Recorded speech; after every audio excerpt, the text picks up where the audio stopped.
Good evening, ladies and gentlemen. Thank you for coming out. My name is Mike Dombrowski. I'm a social studies teacher here at the high school. This is very important for democracy, so thanks to both candidates for taking time out of their schedule to be here.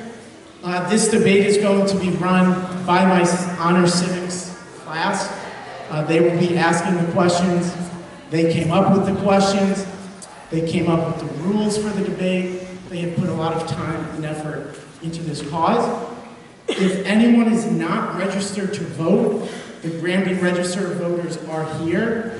Today is National Voting Registration Day, so that's the reason why we're having the debate tonight. I will now turn it over to the students.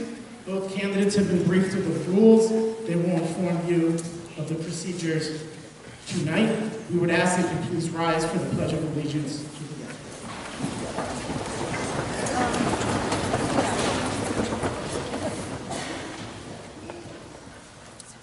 I pledge allegiance to the flag of the United States of America and to the republic for which it stands, one nation, under God, indivisible, with liberty and justice for all.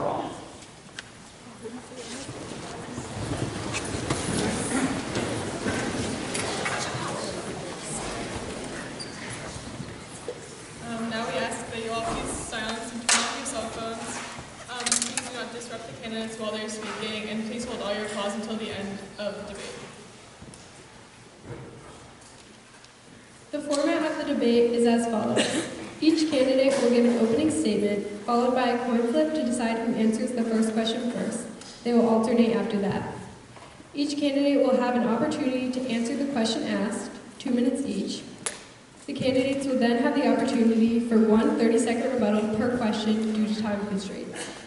Each candidate will have the opportunity to make concluding remarks at the end of the debate. All right, now for the first question. According to the U.S. Department of Education,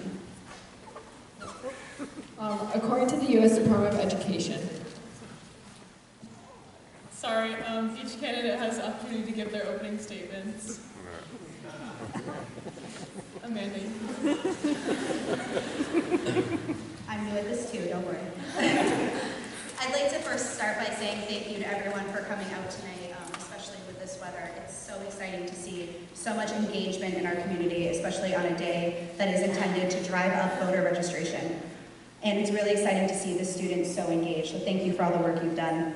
Some of you are here as supporters of myself or my opponent, but regardless, you're all here because you care deeply about the issues affecting our state.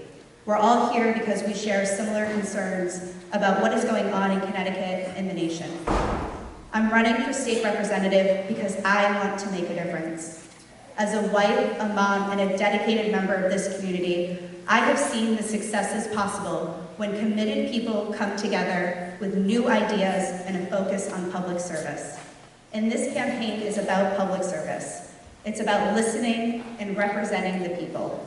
It's why I've spent over a year touring businesses, holding meet and greets, and knocking on thousands and thousands of doors. Not just to win, but to best represent the people when I get to Hartford. I've heard from residents over and over again the same concerns: our state's economy, healthcare, and a fair and accurate representation of all citizens, regardless of political party. We need a system of higher education that is accessible for students of all backgrounds to reach their potential. The heart of a strong economy is found in families who can raise their children based on fair wages, guaranteed health care, and good schools. Connecticut requires a sustainable growth of jobs and livable wages to prevent residents, particularly young professionals, from moving to other states in search of opportunities. And at the same time, we need to recognize that not everyone needs to attend a four-year college. A strong investment in our tech schools and agricultural programs will protect our farms and give young adults the skills they need to enter the workforce. And this benefits our economy when they're able to buy homes, invest in our communities, and stay here. In addition, there are many critical issues that go beyond the economy that can no longer be ignored. Our environment, the opioid crisis, earned family and medical leave, things that make a tangible difference in the lives of individuals, like access to quality and affordable health care and prescriptions, especially for our seniors. A state representative should be someone who actually brings solutions that will change our state for the better. And we need that representation now before the problems of our state escalate further. Since I was a child, I have been an advocate for others, and that passion for improving lives guides me as I run for office. I know we can be successful because Connecticut, our community, and our future is worth fighting for. I'm eager to talk about the issues tonight and to earn your vote. Thank you.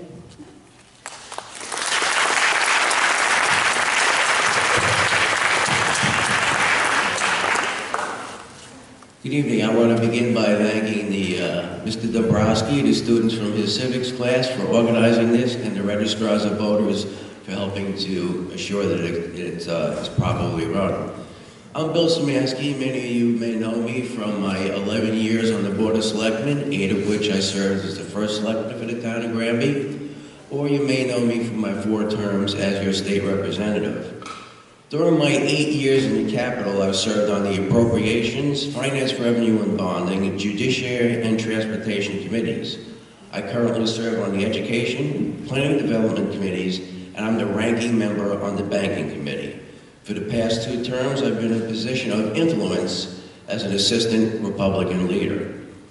Now, my experience as first selectman has provided a deep knowledge of how the state decisions affect municipalities, primarily as it comes to the issues of unfunded mandates. And I've been working diligently to try to remove many of those unfunded mandates that are costly and burdensome to our communities.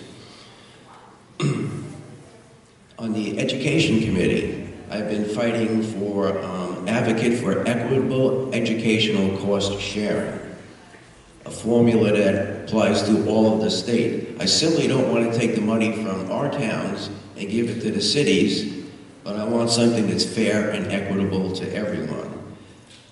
I did vote against the mid-year draconian cuts that the governor made to the educational cost sharing that took money away from the towns, and we did restore it in the General Assembly. Now I'm asking for your vote on November 6th so that I can use all my skills and all my influence to help continue the progress we made last year on a historical bipartisan budget. That budget enacted structural changes such as a spending cap, a bonding cap, a volatility cap, and required votes on all future union contracts. Now, this was only possible because there was an 18-18 tie in the Senate and a close balance of power in the House, 79 Democrats to 72 Republicans. Even with that, it took some moderate Democrats in the House and the Senate to vote for the Republican budget. Unfortunately, it was vetoed by the governor, but nonetheless, that did lay the foundation and the framework for ongoing negotiations where all parties participated and contributed to the outcome. Truly a historic event. Now, we have demonstrated that bipartisanship is possible if there's a close balance of power. I want to continue as your representative to foster this bipartisan cooperation, to build upon the structural changes that we did enact in the bipartisan budget, and to rescue Connecticut from the potential fiscal calamity it may be facing. Thank you.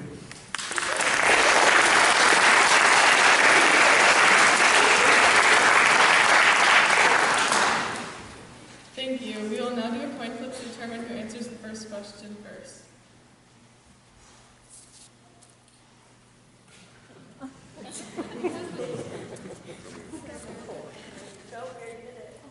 All right, so apparently the coin flip happened, and Amanda will be going first. Our first category is education. According to the U.S. Department of Education, Connecticut is expected to have the nation's second largest proportional decline in public school students over the next decade as of 2017. And according to the Connecticut Commissions of Aging, Connecticut's population is aging with over 1/3 of the population over age of 50, and that proportion is projected to go up. What is your idea to make Connecticut and the 62nd district more attractive for families? What role should education play in this process? Absolutely. That is one of the issues that is facing our district and must be addressed. And I think there's a couple different things that we can be doing. The first of all is that my opponent just talked about the budget that he was championed last year. And that budget would have gutted our higher education. And so what Connecticut has working right for it is that it's an educated state. It has a lot of brilliant people here, and if we address educational equity, we can grow our economy by getting people into good paying jobs. That's the best step. Here in our district, we have seen a downslide in educational funding, and that's your state representative's job. And so when the incumbent doesn't bring back enough educational funding to fund our schools, our property taxes go up to offset that. And so I think what we can do to make our district attractive for raising families is to have stable taxes. Right now our taxes go up every single year, and that makes it really difficult for people to want to purchase homes and raise their families here. So I think if we get stability to our district, keep our good schools funded so that our property taxes can be maintained, I think that's the best thing that we can do. Thank you. Thank you. How do we make Connecticut more attractive for families? Amanda hit it on the head. We need to do something about our taxes. We need to reform the way we address taxes in the Connecticut General Assembly. What we need to do is look at our needs versus our wants. In the Connecticut General Assembly, we always start in the Appropriations Committee with our budget. And we look at what is wanted. After that, then it goes to the Finance Committee to decide how we're going to pay for it. We need to strategically change that and look at our needs. We need to have zero-based budgeting where we look at every department and understand what their needs are, not necessarily what people want. Now, how does education come into play for attracting families and keeping people here? Connecticut is a well-educated state. We need to keep that up. We need to have an equitable cost-sharing formula that takes into account such things as English as a second language, people who are on free and reduced lunch. We need to address these issues that Connecticut currently doesn't address in the ECS formula, so we need to revise it. On the Education Committee, we have begun addressing those formulas, and I would like to continue that during the next session to make sure that everyone in the state of Connecticut has an equitable and a complete quality education. Thank you. Do you have anything to rebut? Do you have anything to rebut? Okay, perfect. My next question is, the cost of post-secondary education continues to rise. Some candidates believe that college should be free. Should Connecticut look into making college free, or do you have an alternative plan? There was a legislation passed this last year, this last legislative cycle, that was called Free to Start, Free to Finish. And I wholly support this because it's providing a way for affordable and free education for those that are going to go directly into good paying jobs here in the state. So it basically is that if you do 2 years of community college here in the state of Connecticut, you can then transfer to a 4-year university. This is the exact type of thinking that we need to grow our state's economy. We cannot cut our way out of the deficit that we're in. We have to grow our way out. And smart investments in the people, in education, that is how we succeed as a state. Thank you. As far as the cost of college education, we have no control over it. Private universities and colleges, we have no control over them. Even in the state colleges, they're a board of regents that decides what's to be done. But more importantly, I think we need to get out of the mindset that everyone has to go to college.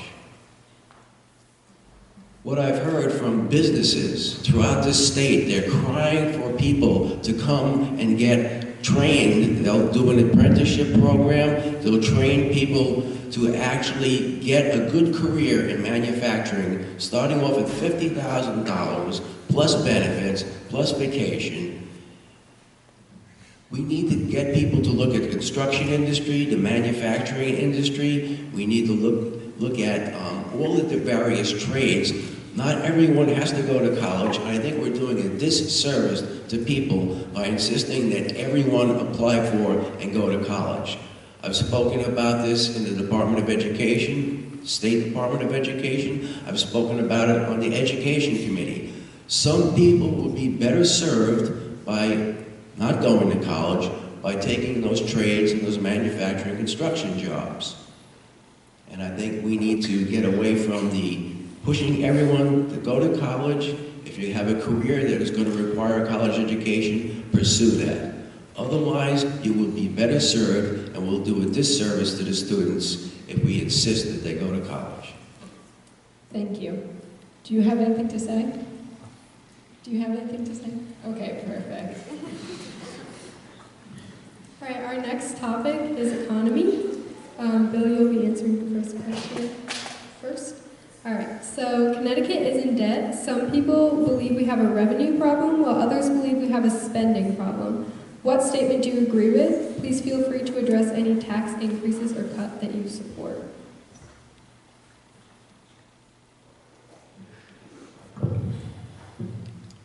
We have a spending problem, period end.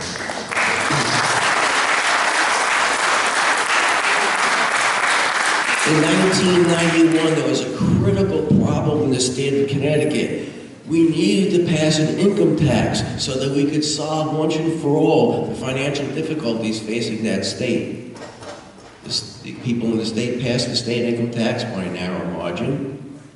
But then what happened? The population in the state of Connecticut only marginally increased, while since the income tax, our spending increased a dramatic, at least 210%.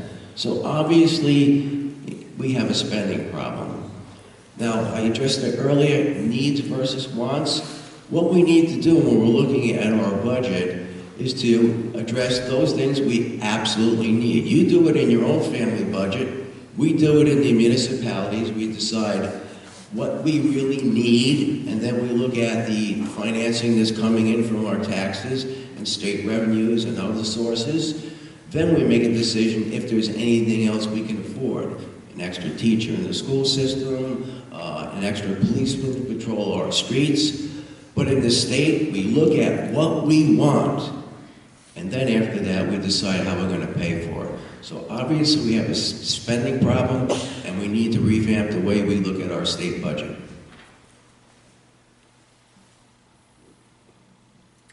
I would say that we have both. We certainly do have a spending problem in our state, and we also do have a revenue problem. There's one thing that Connecticut is, it's the land of steady habits, and sometimes that works against us when it comes to bringing in new sources of revenue because we're hesitant to change our ways. So I do agree that we need to be, combing through agencies, seeing where we can make cuts effectively so that we can trim our budget. But again, as I said, we can't cut our way out of this. We have to be smart with the money that we have and make wise investments in the people, in jobs, and education. That is how we grow our state's economy.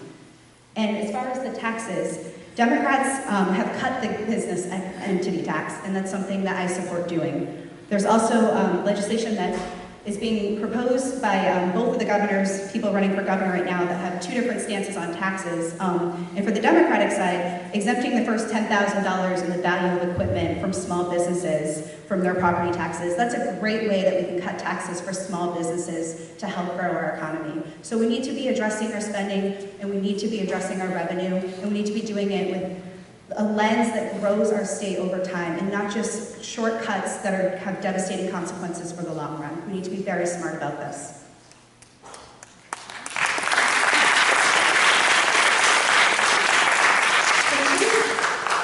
Do you have anything to add? Do you have anything to add? All right. Our next question will be, some people argue that Connecticut isn't business friendly. Do you agree with that statement? Discuss your plans to make Connecticut and District 62 more appealing for businesses. Connecticut has one of the most unfavorable ratings of any state in the nation as far as being business friendly. So yes, we need to do something to attract businesses, and the first thing to do is stop treating them as evil. They create the jobs, they build the economy, and we need to let businesses know that they are in fact appreciated here. Now, so many other things we can do to help attract businesses and to keep the businesses that are here staying here is to remove a lot of oppressive regulations that we have. We need to streamline the process of permitting that they have to undergo. And we need to come up with tax incentives to lure all types of business. Now, the Department of Economic and Community Development under the governor had a First 5 program, then it was a Big 10 program, and it concentrated on bringing in all these big companies with a promise that they would add jobs. Well, we need to look at not only the big companies, but some of the smaller companies too. 85% of all employees in the state of Connecticut work for small businesses. We need to let small businesses know that they're welcomed here, not just the big companies. Thank you. I think the best thing that we can be doing to be attractive to businesses is to bring stability to our state. Things are always in flux, and we never know where new taxes are coming from, what our property taxes are going to be like in our district. So the first thing that we need is stability. And when we have that stability, we can start attracting businesses. And so things such as the volatility cap and the revenue cap are addressing the stability issue for the long term. And so that's really great bipartisan legislation that's passed. And we need to focus on what we do right as a state. We have strong manufacturing roots, and we need to be investing in those types of jobs so that businesses can expand here. But we also need to acknowledge that without addressing our failing infrastructure, our congestion, and our highways, that new businesses are not going to want to relocate here. So this is a really layered problem that needs to be solved by addressing our infrastructure, investing in those quality jobs. And if we do that, we can be friendly to businesses. I would agree to remove some regulations and focus on our small businesses. When I did my small business tour, when I started my campaign in the fall, I spoke to dozens of small business owners who felt so pinched and stressed. At the same time, our state was trying to wow Amazon to come here.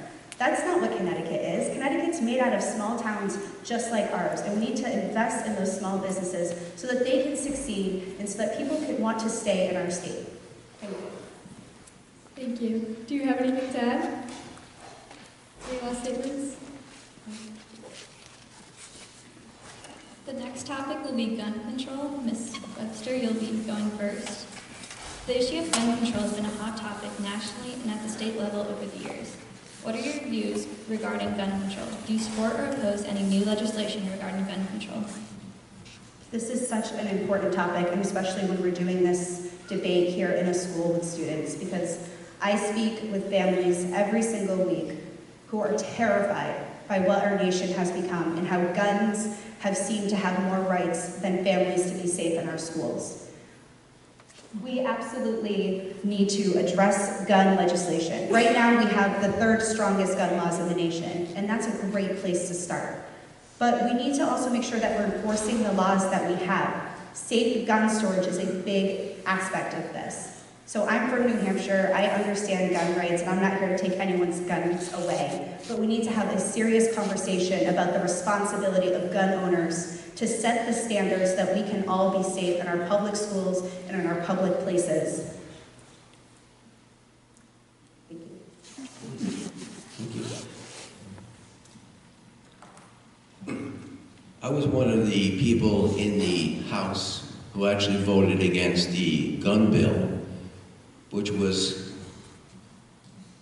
prevention of gun violence and school safety. The reason I voted against it, it was a bad bill as it was written. A lot of the things we do in the legislature are knee-jerk reactions.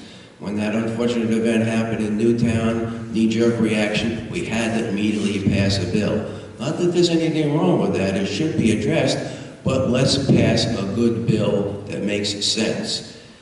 If anyone I've asked about gun violence prevention, what's the root cause? It's mental health issues. And this bill that we passed in no way addresses mental health issues. The bill was approximately 115 pages long. 95 of those pages talked about different types of guns, different types of magazines, different types of licenses that would be required. About 8 pages or less addressed the mental health issue, and the very last few pages actually talked about school safety, such things as bulletproof glass and barring entrances. So I voted against the bill because it did not address the root cause, which to me was mental health. Now recently there was another bill to ban the bump stock bills because of the issue that occurred in in Las Vegas. They needed to immediately address that bill. The bill was bad because it's so expansive. It talks about anything that will increase the rate of fire, including a crank. Go home and check your teenagers. If they have any paintball guns with a crank on it, they are right now a Class D felon. The bill was overreaching, poorly written, and that's why I voted against it. Anything to add? I would like to add to that. Respectfully, it is extremely hard to consider it a knee-jerk reaction when these are happening every single week in our nation. And so I'm glad.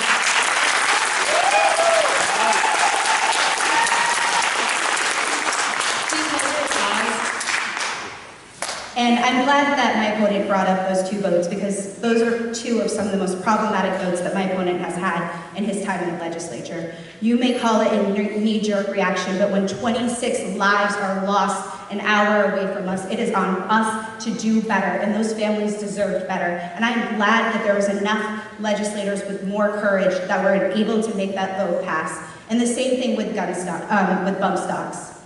Because when we see a tragedy, it is on us as survivors to learn from it and to do better by those people. So whether it was here with Sandy Hook or in Las Vegas, it was on us to do right by those victims, and you instead chose the gun lobby, and that is important for everyone to know. Okay, thank you.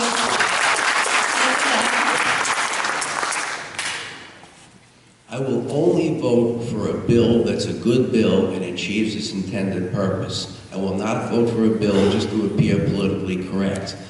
And I am not upholding to the gun lobby, and it's a big issue now because the NRA be declared a terrorist organization. That's very disingenuous. Anyone getting a pistol permit here in the state of Connecticut is required by law to take an NRA safety course taught by NRA qualified instructors. So I think it's absolutely disingenuous to associate NRA as evil or a terrorist organization.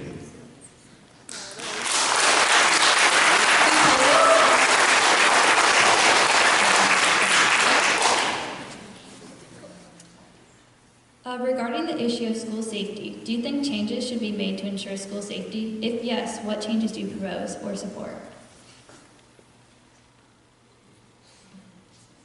There's been talk, and many municipalities have armed guards within their school system. Do we need to enhance school safety? Obviously we do. Children going to school should absolutely feel confident that they are safe and protected, and they can devote their time and energy to studying and learning. How do we enhance it? I think we need to have interlocks. We need to prevent people from entering the buildings. We need to have bulletproof glass and things such as that there. Now, some of those changes were actually proposed in the original gun violence and school safety protection bill, but the money was never afforded to implement those changes. I think the state needs to pony up those changes to work with any school system that wants to improve their security measures in their school. Thank you. What I just heard with that answer was passing of the buck. We have a legislator who's a sitting legislator who has voted against common sense gun safety measures that could protect our students, and instead is saying that it's up to our teachers and our staff to protect our students. We need common sense gun legislation to keep our schools safe. It is not on us to be buying bulletproof backpacks for our children and kissing them goodbye as they get on the bus, not knowing if they're coming home. That is up to the lawmakers to handle those things, not our teachers. Thank you. Please hold your applause after. Our next topic will be about drugs. Considering the legalization of marijuana in Massachusetts, Firstly, what is your position on the legalization and regulation of marijuana within Connecticut? And secondly, what are your views on vaping and vaping regulations? I am fully in support of recreational marijuana. Please hold for applause, please. This is, earlier I talked about some common sense things that Connecticut gets wrong when it tries to be the land of study habits. And this is one of those revenue sources that is that. It is now legal and all around us. So the best thing that we can do is regulate it and tax it and share in the profits that all of the other states are going to be getting. And this is a two-part question, but I do think that it needs to be broken down because vaping is an entirely different issue. So I believe in regulating marijuana and making recreational marijuana legal in our state for adults. The problem with vaping is that this is being targeted towards our students, and it's students that I've talked with about the vaping issue, so it is two separate things. So I stand with recreational marijuana, but I also think that we need to be looking into more research on vaping, how it's affecting our students right now and their health before we pass legislation on that. Thank you. I'm absolutely opposed to legalizing marijuana. What we did in the state of Connecticut was to decriminalize small amounts of marijuana. A half ounce or less now is just a fine. And that prevented a lot of people who were caught with marijuana from serving jail time or sentencing, and got down to the heart root of the matter. Let's go off after the drug dealers and the people who are in fact making these products available. As far as legalizing marijuana, it right now is banned by federal law. It's a Class A substance and is banned by federal law. I support the federal law. I uphold the Constitution of the United States, and I uphold all those laws. I will not vote to legalize marijuana. I also believe it's a gateway drug. That when we've heard testimony in the Judiciary Committee when I was there from many parents whose children started with marijuana and then got more and more into deeper and deeper into drugs, including the opioids. So I could never vote for or support legalizing marijuana. As far as vaping, I think our Public Health Committee needs to look at that issue. They need to study it. Vaping was there to prevent people from smoking cigarettes.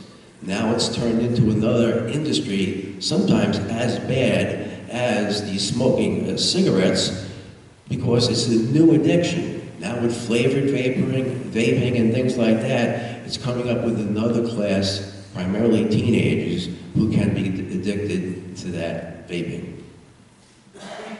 Thank you. Would you like to add? Yes, I'd just like to push back a little bit on calling it a gateway drug because I am a science and data person, and it actually shows that that is an inaccurate statement. That is simply not true. And in fact, cannabis can have an opposite reaction. There are many who are dealing with drug addiction and opioids, and those who have PTSD, who have used drugs to cope, that can find relief with medical marijuana, with cannabis. So it's not a gateway drug. In fact, it can be the opposite. Thanks.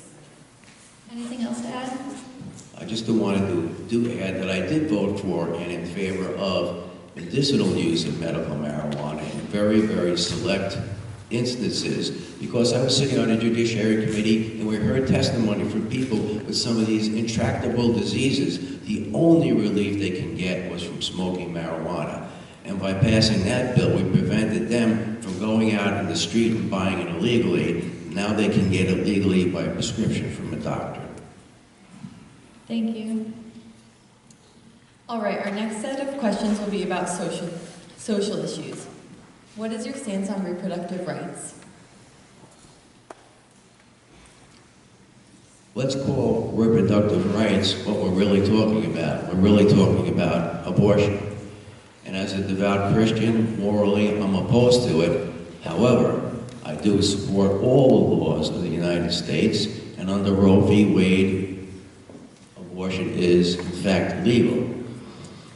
Now, one thing that I was criticized for was for my stance on parental notification. I absolutely firmly believe that if a teenager is going to have an abortion, the parents have an absolute right to know. Because of my stance on that, one of the few legislators brave enough to vote for it, I was given an F rating by NARAL. To me, it's hypocritical not to do that. My wife works in the school system. To give any student any type of medication, there's all sorts of forms and authorizations that have to be filled out. Yet, they can take a student, a teenager, bring them to an abortion clinic, have a possibly life-threatening surgery done on them, and the parents don't get to know about that. To me, that's absolutely absurd. Thank you.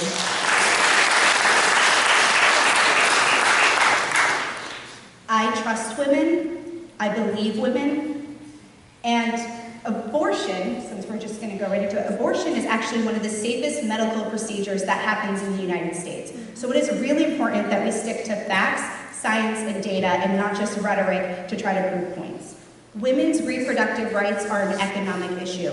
If women cannot control and plan when and if to have a family, they do not have control over their economic security. Women's rights are an economic issue. I stand with women, and they have every right to make the choices for their own bodies. And to also just to counter on the parental notification, my opponent's right, he does have an F on women's rights.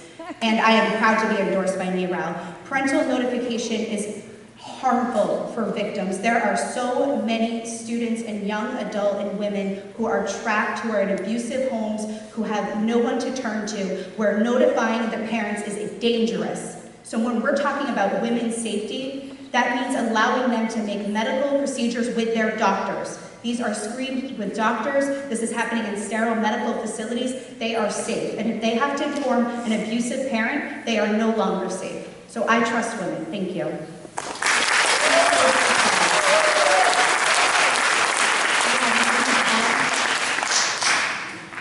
All right, the next question is, do you support legislation requiring employers to give their employees paid medical family leave?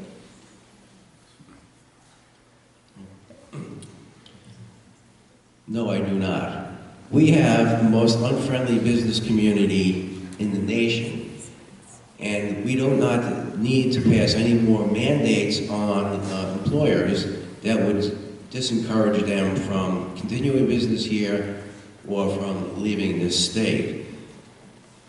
We passed there was a debate on the paid sick leave in 2001, which I participated in as a member of the General Assembly. It had so many problems, so many carve-outs, such things as, well, let's only apply to 50 employees or less. There was an exemption for the YMCA because they said they couldn't afford to do it. There was an exemption for manufacturers because they said they could compete globally, and it would be an unfair disadvantage to them if they had to provide paid family leave. So there may be a time to do it, but it's not now. Now we need to concentrate on stimulating the economy by building business and inviting businesses here, so I could not support those measures. I absolutely support earned family medical leave, because that's what this is about. Workers have earned those rights, where if they have a child, a sick family member, an ailing parent, they should be able to have the protection to take the time away from their work to care for those people. And this, again, is another economic issue. If you want to think fiscally conservative, we should be thinking about our economy and how it impacts people with their own economic securities.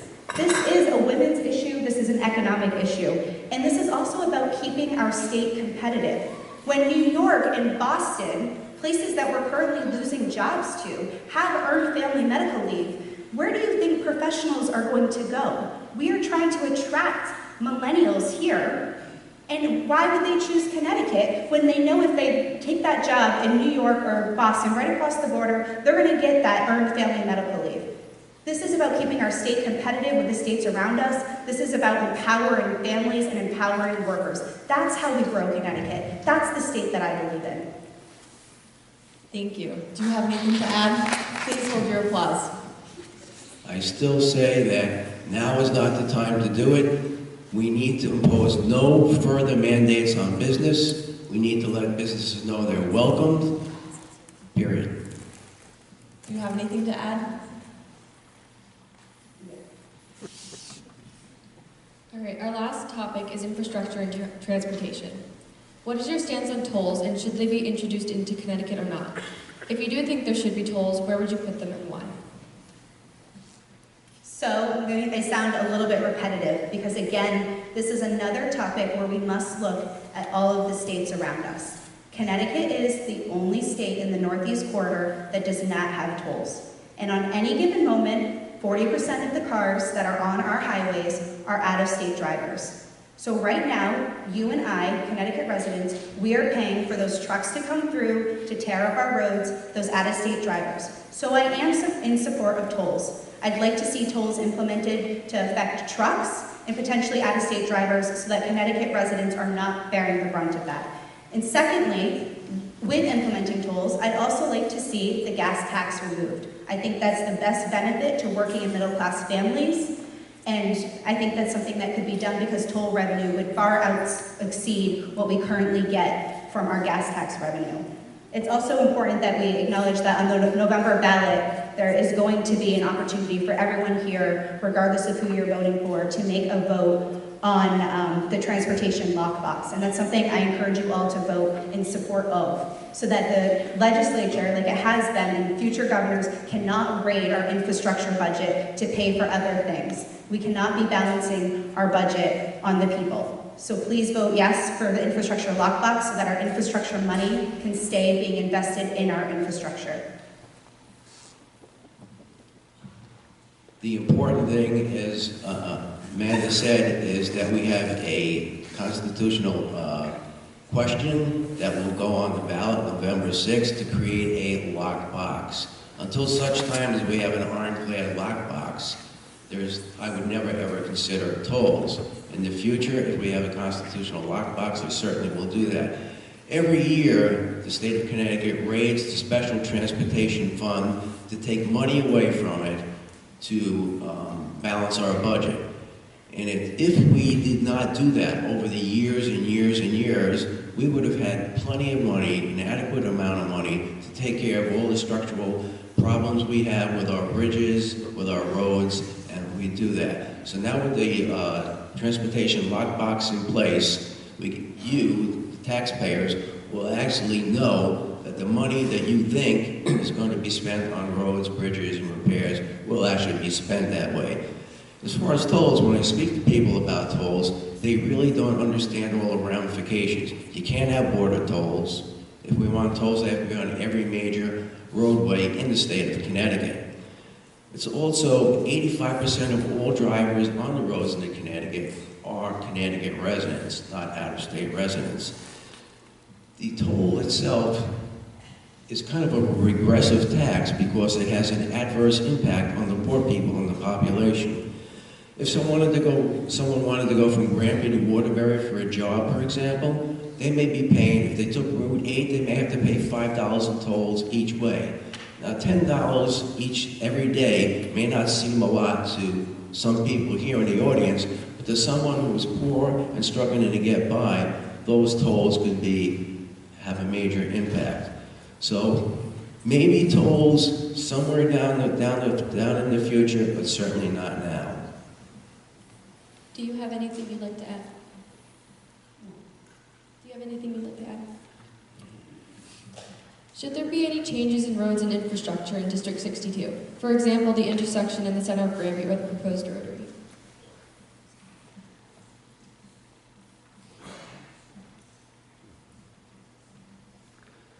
It's interesting because quite a few people have contacted me about the rotary that's coming up. In fact, there'll be a town hearing on it tomorrow night. All those things are carefully thought out and proposed years and years in advance. Should there be any changes to our infrastructure? Yes, we need to start spending the money on our roads and bridges. Recently there was an article, there are 306 structurally deficient bridges in the state of Connecticut. We need to look at our needs. We need to repair those structurally deficient bridges. We need to pave our roads versus our wants. Governor Malloy wanted the New Britain busway. We didn't need it, and in fact the Department of Transportation Commissioner Redica stated in public testimony he can't take care of the roads and bridges that he currently has. The last thing he needs is another 10 miles of roadway to pave. So when it comes to infrastructure, we need to look at what we really need versus what somebody wants. For specific infrastructure involving our district, I would like to leave that up to the municipalities. Knowing that if I'm elected, they're going to have a legislator that's in there fighting for us to have the money for those types of programs. And while we're on the topic of transportation, because it hasn't been addressed, I think that we need to address our seniors. Because when I'm talking with seniors every single day, I hear transportation, transportation, transportation. They're worried that they're not going to be able to be a part of the communities that they have helped build. So while we're talking about transportation, let's not forget our seniors, as we often do, because they need to be able to have busing systems, to be able to bring vans, bring them into towns so that they can socialize, go to the senior centers. Those are the types of things that we need to be making sure that we're paying attention to. Thank you. Do you have anything you'd like to add? Do you have anything you'd like to add? Our last question is, who are you supporting for governor, and how would you work with them to improve the 62nd district?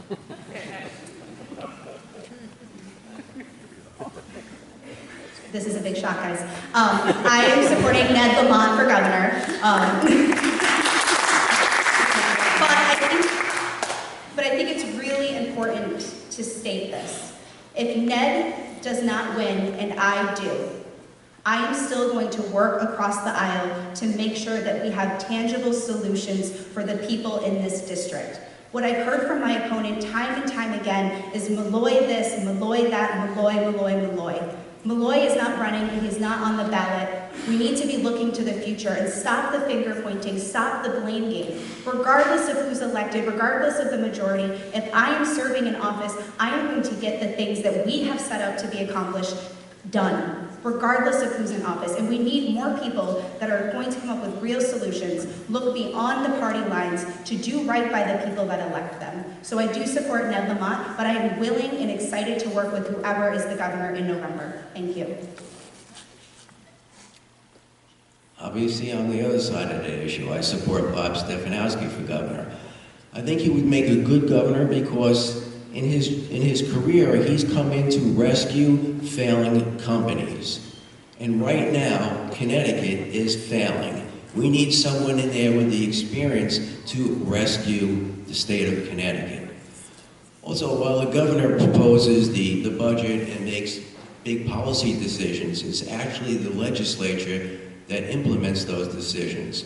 So I, as a state legislator, would be working with the governor to transform this state from the current fiscal cliff they're going off to a state where we're fiscally responsible.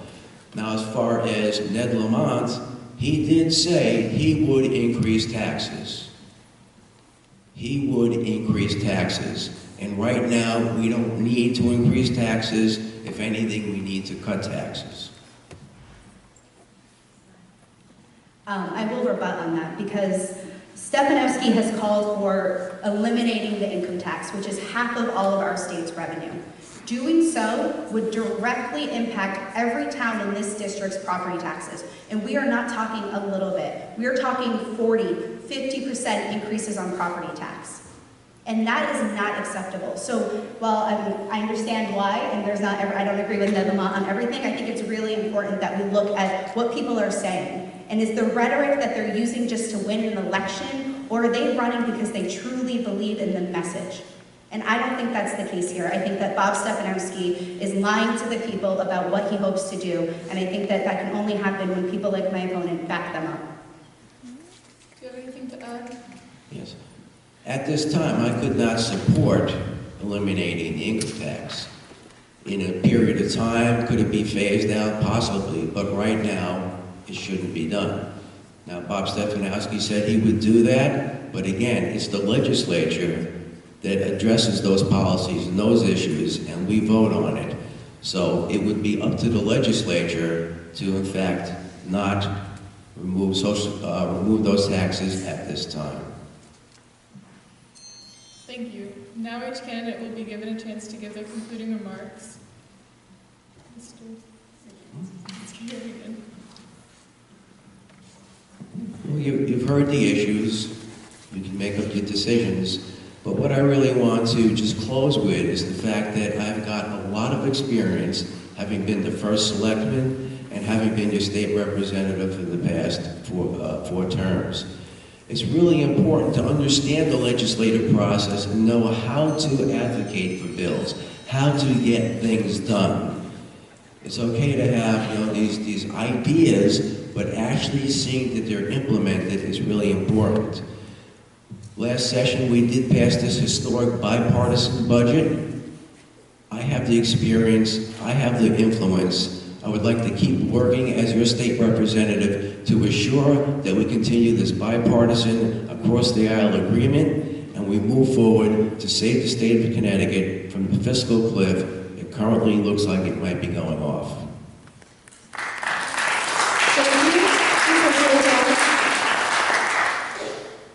I am a citizen, like all of you, who knows that our current politicians no longer represent us, and so I am doing something about it.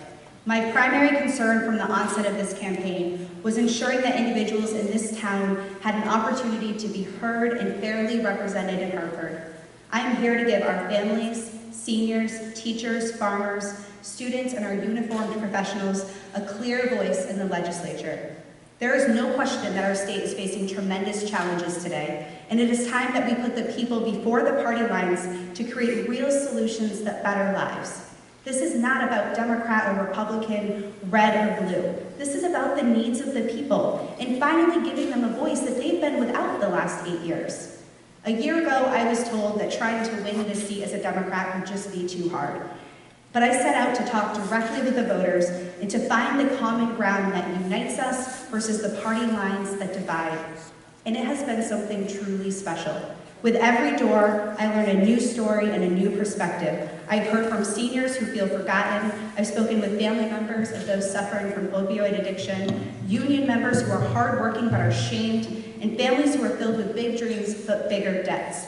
And over 6,000 doors knocked and conversations later, these stories have stacked themselves in my head and in my heart. And it is time that we send someone to Hartford who is going there for us, to share our stories and to create legislation to better our lives. The voices in our towns are not being heard or represented, and there's only one person on this stage tonight who has been a part of that problem for 8 years. I ask that on November 6th, you remember one thing. We can't expect to see a change unless we make one. Thank you.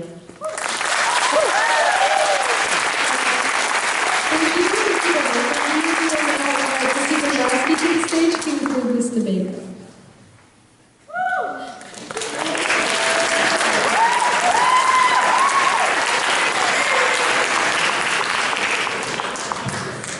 In conclusion, I want to thank both candidates. You guys have been a great audience. I think my students have done a great job.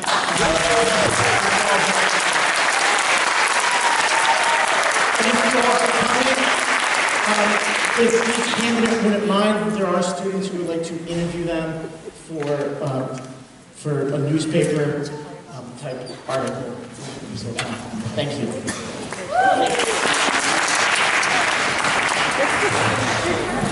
You would think.